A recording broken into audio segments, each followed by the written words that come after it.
Welcome to Parvati அம்மாச்சி சமையல். இன்றைக்கி நம்ம பார்க்க போகிற ரெசிபி ஒரு அருமையான வாயில் வச்சதும் கரையக்கூடியதான அல்வா ரெசிபி. இது நம்ம சீசன் இருக்கும் பொழுது தான் நம்ம செஞ்சு சாப்பிட முடியும். பொரியலாக செஞ்சு சாப்பிடாம இப்படி செஞ்சு சாப்பிட்டா ரொம்ப நல்லாயிருக்கும். வாங்க வீடியோக்குள்ளே போவோம். இந்த ரெசிபி எப்படி செய்யுதுன்னு பார்ப்போம். இதுக்கு முதல்ல நான் மஞ்சள் பூசணிக்காய் இந்த அளவு நான் எடுத்திருக்கேன். துருவுனா பார்த்திங்கன்னா உங்களுக்கு 2 கப் கிடச்சிச்சு. நல்லா தோலெல்லாம் சீச்சிட்டு நல்லா துருவி எடுத்துக்கோங்க. அந்த 2 கப்பையும் தூக்கி மிக்ஸி ஜாரில் சேர்த்துக்கோங்க. சேர்த்துட்டு ஒரு 1/4 கப் அளவு தண்ணி சேர்த்து நல்லா ஃபைன் பேஸ்ட்டாக அரைச்சிக்கோங்க. நம்ம துருவெலாம் சேர்த்து செய்யும் பொழுது வாயில் கடிப்படும். இப்படி செஞ்சோம்னா நல்லா ஸ்மூத்தியாக ரொம்ப நல்லாயிருக்கும். அரைச்ச பேஸ்ட்டை அப்படியே வச்சுக்கோங்க. ஒரு பேன் அடுப்பில் வச்சுட்டு 2 ஸ்பூன் அளவுக்கு நெய் சேர்த்துக்கோங்க. சேர்த்துட்டு ஒரு 8 முந்திரி பருப்பை சேர்த்து வறுத்து சேர்த்துக்கோங்க. இதில் நீங்கள் என்ன விருப்பப்பட்டால் நட்ஸுகள் நிறையா கூட நீங்கள் சேர்த்துக்கலாம். நல்லா கலர் மாறி வந்த உடனே எடுத்து வச்சுக்கோங்க.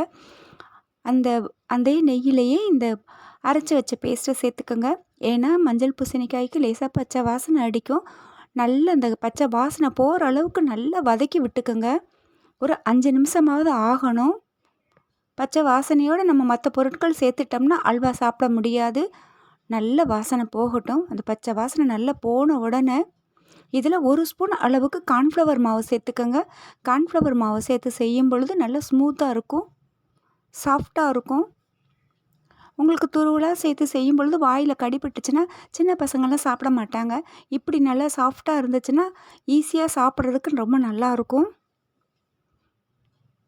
இதில் 2 கப் அளவு நான் பூசணிக்காய் துருவி வச்சது சேர்த்துருக்கேன். அந்த 2 கப்புக்கு 3/4 கப்பு சர்க்கரை சேர்த்தா போதும். இதில் நம்ம ஆர்டிஃபிஷியல் கலர் எதுவுமே நம்ம சேர்க்கணும்னு அவசியமே கிடையாது. ஃபுட் கலர் எதுவுமே இல்லாமல் நேச்சுரலாகவே இந்த கலரில் நல்லாயிருக்கும். இனிப்பு சுவையும் இருக்கிறதுனால 3/4 கப்பு நான் சேர்த்துருக்கேன் இனிப்பு சுவை. உங்களுக்கு வேணும்னா இன்னும் கொஞ்சம் கூட நீங்கள் கூடுதலோ குறைச்சலோ பார்த்து சேர்த்துக்குங்க. நல்லா சர்க்கரை நல்லா மெல்ட் ஆகி நல்லா கலந்து விடுங்க. இதில் மத்தியில் 1 ஸ்பூன் அளவுக்கு நெய் சேர்த்துக்கோங்க. இதுக்கு மொத்தம்னு பார்த்திங்கன்னா 4 ஸ்பூன் அளவு தான் நெய் தேவைப்பட்டுச்சு.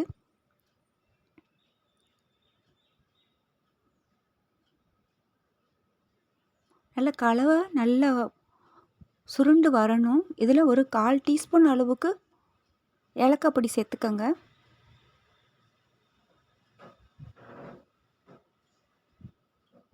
சேர்த்துட்டு நல்லா கலந்து கொடுங்க.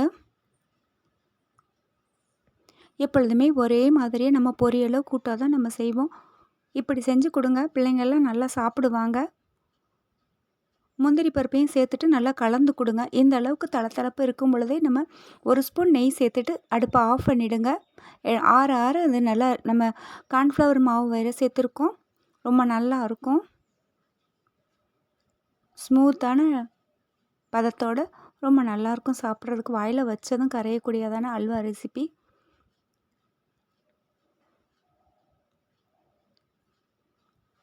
அருமையான பூசணிக்காய் அல்வா ரெடி ஆகிடுச்சு. கண்டிப்பாக வீட்டில் ட்ரை பண்ணி பாருங்கள். இந்த வீடியோ உங்களுக்கு பிடிச்சிருக்குன்னா லைக் பண்ணுங்கள், ஷேர் பண்ணுங்கள், சப்ஸ்கிரைப் பண்ணுங்கள். மறக்காமல் பெல் ஐக்கானை கிளிக் பண்ணுங்கள். தேங்க்யூ.